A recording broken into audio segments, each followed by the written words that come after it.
Te doy la bienvenida a este espacio seguro para todos los amantes de libros. Yo soy Deb Soto y hoy voy a hablar sobre un libro que me sorprendió de muchas maneras y se trata de El amo de los tiempos, del autor puertorriqueño Yarín Machado.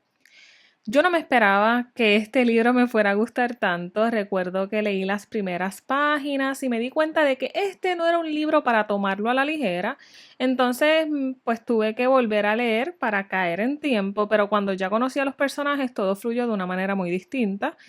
Y pues el libro está recomendado para lectores de 16 años en adelante debido a escenas crudas y violentas. Y créeme, hay muchísimas escenas que son demasiado fuertes y más al final. Les voy a contar cómo llegó esta historia a mí. Resulta que el año pasado yo leí un libro que se posicionó en mi lista de favoritos y se trata de El Club de los Perdedores. Este libro es de una escritora que yo admiro mucho, ella se llama Lorena Amkie y de quien también he aprendido mucho gracias a sus consejos de escritura. Pues Lorena fue quien trabajó la corrección de estilo de El amo de los tiempos. Así que eso fue como que una señal de que este libro tenía que ser algo bien especial. Y pues me lancé a él, me lancé a leerlo, pero lo hice en Kindle y para mi sorpresa me arrepentí enseguida porque el libro está ilustrado y las imágenes son demasiado hermosas como para no tenerlos en un libro en físico. La experiencia definitivamente tiene que ser diferente. De hecho, las ilustraciones fueron creadas por el mismo autor porque Yarim es animador e ilustrador. Leí también que se ha dedicado a las artes visuales, que trabajó en producciones para proyectos de Marvel, DC, HBO, Netflix, Disney y Amazon, entre otras cosas. Pero no solo eso, en el 2018 ganó un premio otorgado por la Academia Británica de las Artes Cinematográficas y de la Televisión en la categoría de efectos visuales por la serie de Black Mirror. Y si no has visto esa serie, tienes que verla porque te va a volar la cabeza. Y bueno, de vuelta a El amo de los tiempos, esto es todo un viaje épico y les voy a contar un poquito de la trama. Tenemos a Salomeno, que era un conquistador despiadado en el continente de Gálica, pero la historia toma un giro cuando busca redención y se exilia a Jobos. Aquí es donde entran en juego los gemelos, Arias y Nira, a quienes él ha criado como sus hijos y quienes son demasiado importantes en esta historia. Salomeno tiene grandes planes para ellos. Él quiere crear una nación y derrocar al cruel amo de los tiempos, Lamur, quien quiere apoderarse de los gemelos porque según la profecía están destinados a destronarlo. Los gemelos en plena transición a la adolescencia se embarcan en un peregrinaje para demostrar que son los elegidos, pero en su camino se enfrentarán a un montón de personajes complicados, desde opresores hasta impostores y traidores. Y si no lo dije, Arias y Nira son dioses. O eso es lo que ellos piensan y lo que todos los lectores vamos a entender hasta el final del libro. No voy a dar demasiados detalles de todo lo que pasa, pero sí quiero hacer énfasis en un capítulo particular que es uno de los que más me gustó porque me impresionó. En el capítulo 4, que se titula El Caballero de Fuego, el autor demuestra una maestría notable en la narración, combinando descripciones vívidas con analogías bien potentes que amplifican el impacto emocional de cada escena. La forma en que presenta el caos, el peligro y la desesperación a través de una prosa detallada y evocadora crea una inmersión profunda para el lector, o eso fue lo que a mí me pasó con este capítulo. Voy a ir por partes, voy a ir como que desglosando varias cositas y voy a mencionar también algunas frases que me parecieron demasiado brutales. Creo que esta es una palabra un poco ambigua para describir esto, pero es que este libro está brutal. Así que vamos a comenzar por las descripciones sensoriales porque son uno de los elementos que predominan y transmiten lo que ocurre con mayor intensidad, por ejemplo. Y voy a citar. Los estruendos estallan y gruñen dentro de su cabeza con una rabia intolerable.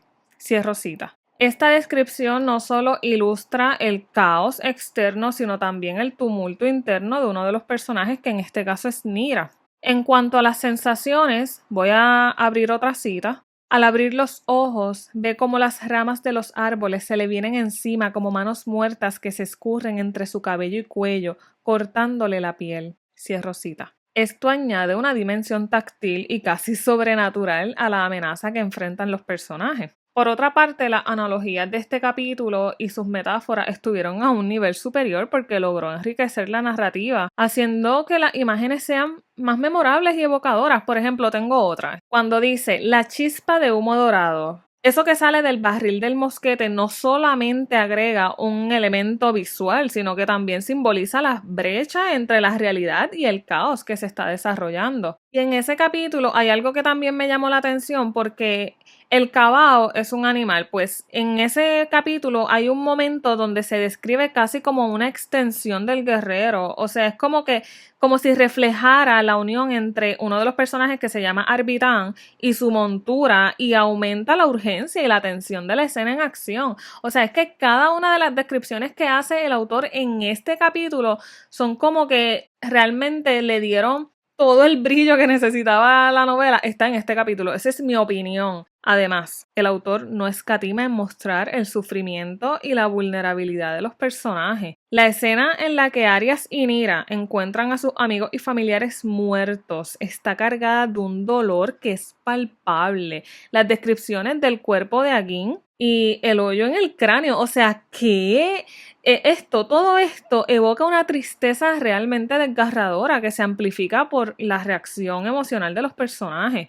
La transformación del asesino en un cadáver al final del enfrentamiento resalta el impacto psicológico de la violencia en los niños, mostrando su lucha interna con la empatía y el horror. Hay que destacar también que el diálogo interno de los personajes, como el temor de Arias y el lamento de Nira, refuerzan la conexión emocional del lector con la historia. La voz de los personajes es cruda, es sincera y captura la desesperación y la pérdida con una autenticidad de verdad que es conmovedora. Y hay otros ejemplos que tengo que mencionar. Voy a abrir otra cita porque me parece importante.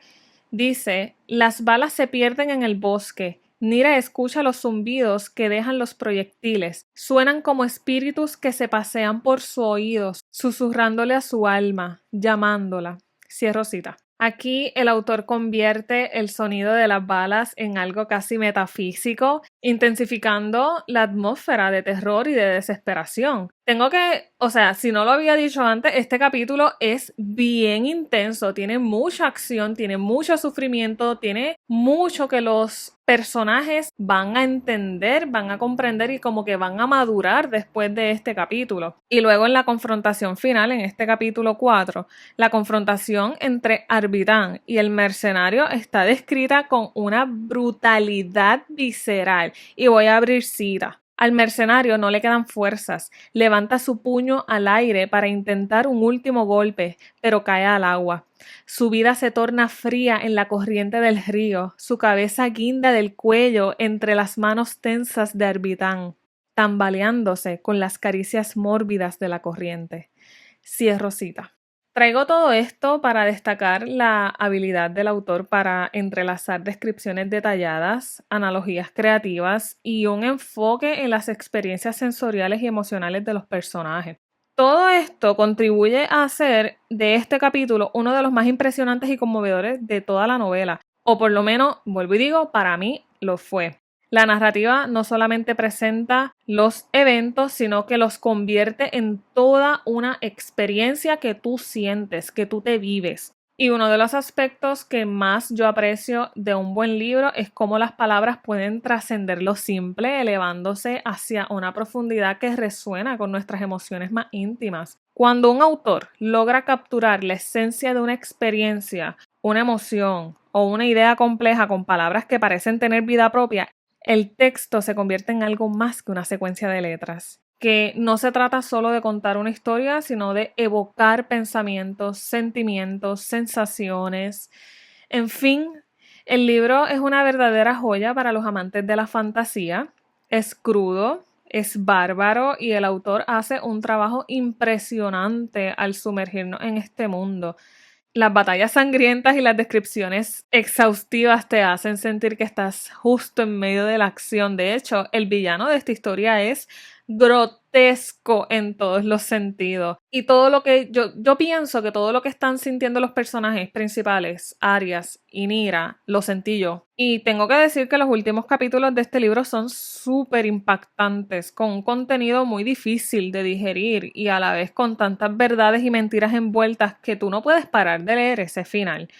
Y por supuesto te deja queriendo saber más. El autor comentó que el próximo año va a salir el próximo libro. Esperamos que más o menos, no sé, como para el primer semestre ya esté este libro disponible, porque realmente si tú lees el primero te vas a quedar con muchas ganas de saber qué es lo que viene a continuación. Y quiero comentar solo por aquello de mencionar la estructura del libro. Este primer libro tiene 352 páginas.